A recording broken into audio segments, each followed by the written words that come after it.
Class 3. Today now we start the third chapter named Indian Land.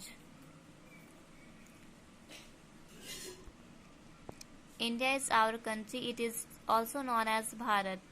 ये एक हमारा country है, इसको हम लोग भारत नाम से भी जानते हैं. India is a big and beautiful country. It is the 7th largest country in the world. ये जो इंडिया ये बिग और ब्यूटीफुल कंट्री है, ये वर्ल्ड का 7th लार्जेस्ट कंट्री है. After that we study about our population. India is the second most populous country in the world. ये जो इंडिया है ये सेकेंड मोस्ट पॉपुलस कंट्री है वर्ल्ड का. More than 100 crore people live in India. यहाँ पे 100 crore people से भी ज़्यादा लोग रहते हैं. China which is our neighbour has the largest population in the world. ये जो चाइना जो हमारा पड़ोसी देश है ये सबसे पॉपुलेटेड कंट्री है वर्ल्ड का.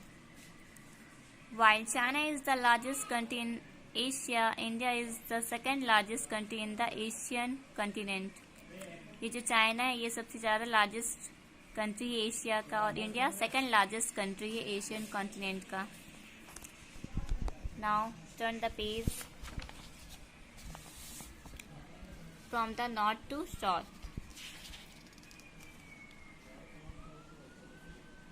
It is about 3,200 km long and from the west to the east. तो ये जो है ये 3,200 किलोमीटर लॉन्ग है वेस्ट से साउथ ईस्ट तक. It is about 3,000 kilometre long. It is many high mountain ranges, rivers and plains. यहाँ पे बहुत सारे हाई माउंटेन रेंजेस है, रिवर्स और प्लेन्स है. Let study the physical division of our country of the map. तो यहाँ पे फिजिकल डिवीजन के बारे में पढ़ाया जाएगा. फिजिकल डिवीजन ऑफ इंडिया का क्या क्या फिजिकल डिवीजन है. पहला है great Himalaya, second northern plains, third plateau region, fourth desert and 5 islands. Now first you study about great Himalaya. In the north we have the great Himalayan range. North side में हम लोग का ग्रेट हिमालय रेंज है. This range has some of the highest mountain in the world. तो इस range में बहुत सारे हाईएस्ट माउंटेन्स हैं जो वर्ल्ड में बहुत हाईएस्ट हैं. The peak of the most of the Himalaya mountains remain covered with snow through out the year. तो हिमालय माउंटेन्स का जो है ना ये पीक वो स्नो से कवर रहता है साल भर. The highest mountain in the world, Mount Everest, is also a part of the Himalaya. जो highest mountain range है वर्ल्ड का वो माउंट एवरेस्ट है. ये भी एक हिमालय का पार्ट है. Its height is 8,848 meters.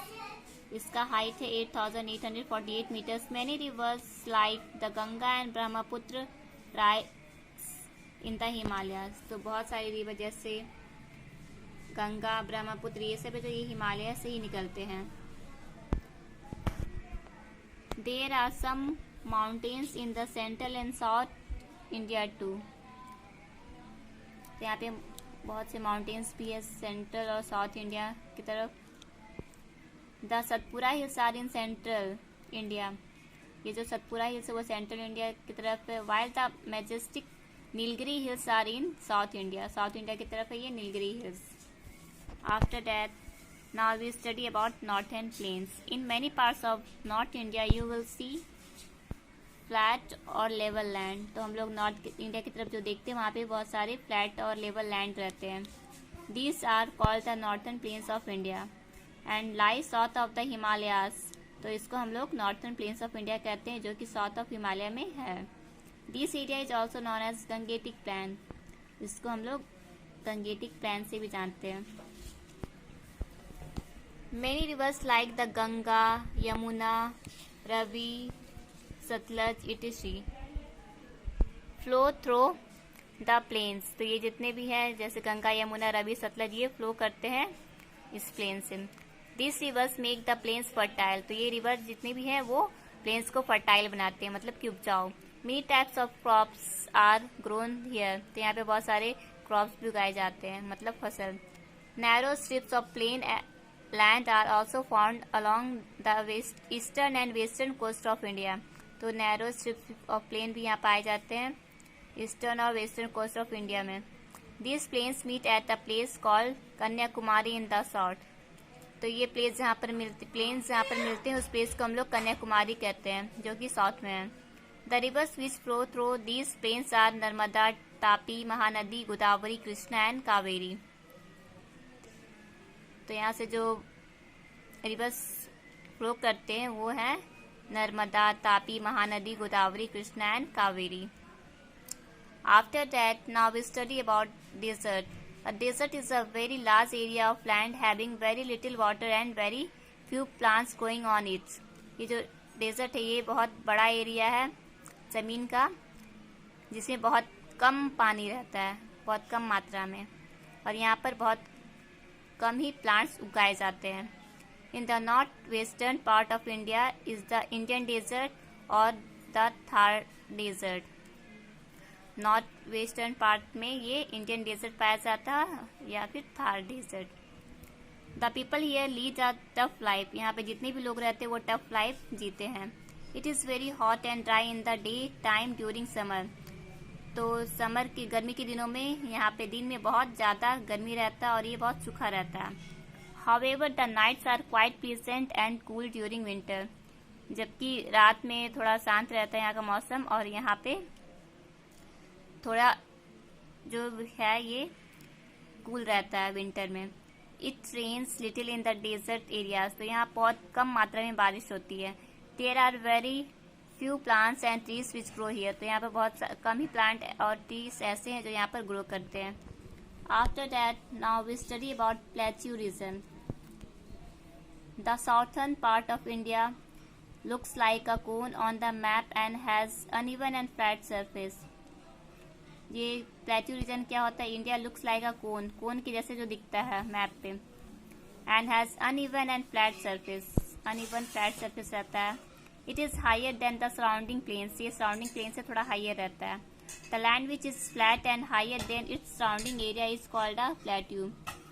ये लैंड जो फ्लैट रहता है लेकिन अपने आसपास से थोड़ा हायर रहता है, इसको हम लोग प्लेट्यू कहते हैं. The southern plateaus cover the largest part of our country. ये जो साउथर्न प्लेट्यूज है इसको अपने बहुत बड़े पार्ट को कवर करता है हमारी कंट्री का. The land in the southern plateau is Rocky and hard. जो साउथर्न प्लेट्यू का लैंड है वो रॉकी और हार्ड है. रॉकी मतलब पथरीला और hard.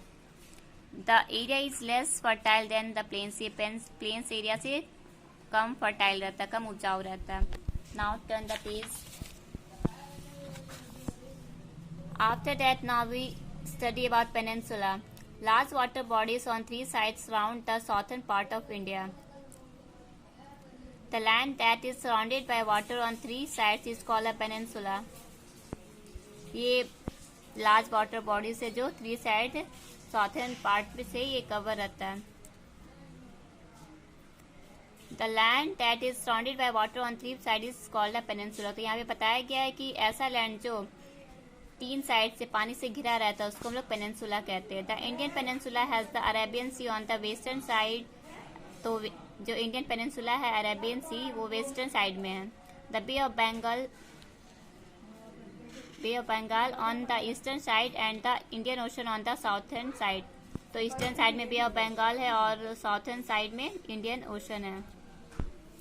After that, now we study about island. The land that is surrounded by water on all sides is called an island. जो चारों तरफ पानी से घिरा रहता है जमीन उसको हम लोग आइलैंड कहते हैं. There are many islands in the water bodies around India. तो यहाँ पर बहुत सारे आइलैंड है जो वाटर बॉडी से घिरे रहते हैं. Some of these islands are a part of India. तो ऐसे कुछ आइलैंड जो हमारे इंडिया का पार्ट है. One group of island is in the bay of Bengal. तो एक ग्रुप है आइलैंड का जो हमारे बे ऑफ बंगाल में है. These are called the Andaman and Nicobar island. तो इसको हम लोग अंडमान और निकोबार आइलैंड से जानते हैं.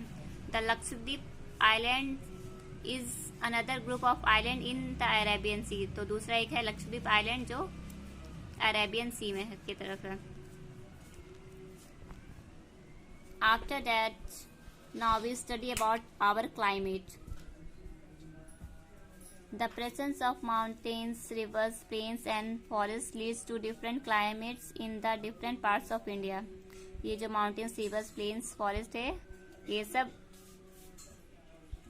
अलग क्लाइमेट रखता है अलग पार्ट ऑफ इंडिया में. In north India the summer are very hot and dry and the winters are cold. तो नॉर्थ इंडिया में समर बहुत हॉट रहता है और ड्राई रहता है और विंटर्स में ये कोल्ड रहता है. The mountains have cold climate. तो ये माउंटेन्स का जो क्लाइमेट रहता है वो कोल्ड रहता है almost throughout the year. लगभग पूरे साल ये कोल्ड ही रहता है. In coastal places it is neither very hot और not very cold. Coastal places में ना ही ज़्यादा गर्मी रहता है और ना ही ज़्यादा ठंडा रहता है. Now chapter completed. Thank you.